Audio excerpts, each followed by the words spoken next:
Nakikita mo ba yung butas sa likod ko? Which is yan. At ginawa ko siya malupitang base. Para sa sarili ko syempre. By the way, sapakin mo na yung subscribe button yun sa baba. It's free. You can unsubscribe. Enjoy the video.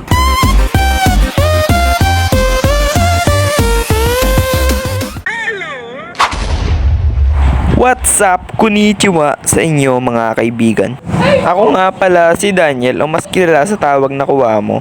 At tayo nagbabalik para sa isa na namang episode ng Survival World.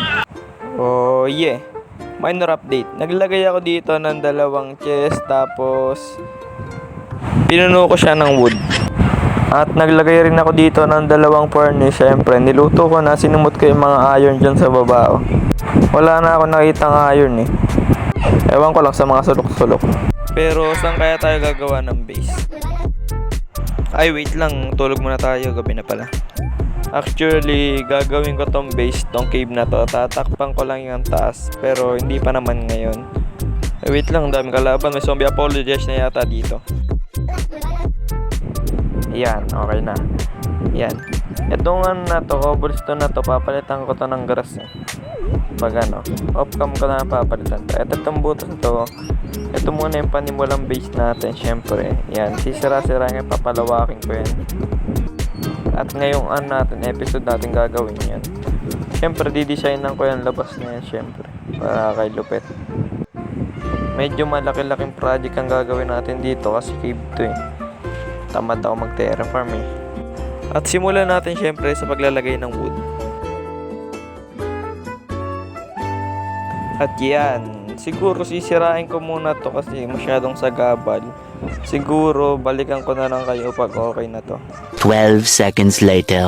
Yan, okay na. Nalipat ko na yung gamit ko. Kaganina na sa baba yun eh, pero nilipat ko na rito. Yan, may mga furnace pa ako dito. Ito yung mga gamit ko. Yan, kunin natin itong coal para may magamit tayo pang torch. Siyempre, kunin ko na rin itong iron. Paano ba gumawa yan? Yung pang ito ba gumawa yung stone cutter? Paano ba gumawa ng stone cutter? Try nga natin i-search. Tama naman ako, diba? Yung nga pala, kailangan pala yung nilulutong stone. Yan, balikan na natin yan mamaya. Yan. So, ito nga pala yung hindi ko parang nasira. Pero sisirain ko na ngayon na.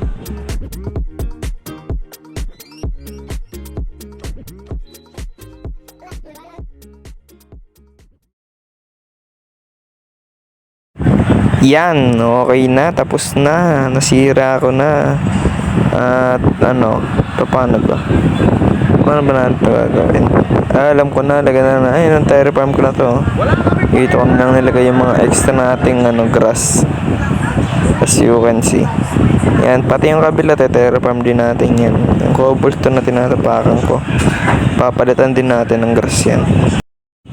Ito, papayta ko sa inyo. Yan, terraform ko yan. Hanggang dun sa dulo. Para gawin natin tong base syempre. Dito na tayo gagawa ng base. Gagawa rin naman tayo ng base sa taas. Pero hindi ngayon. Yan, na-design ko na. Ayun okay ba yun sa inyo? Ayun kita nyo naman. Syempre, hindi ko pa nasira yan. Syempre, yung labas lang muna gawin natin. Ano ba to? Para base ba to? Mining area. Mine shop yata to eh. Parang mine shop talaga, potek. Ang pangit, sirain ko na nga lang. 12 seconds later.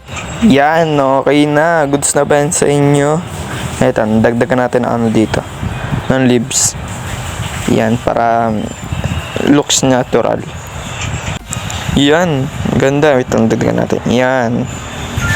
Okay ra ba? Yan, napakaganda. Pero yung loob niyan, mas maganda. Diba? Hindi ko pa naayos. Pero off-cam ko na ayusin yan.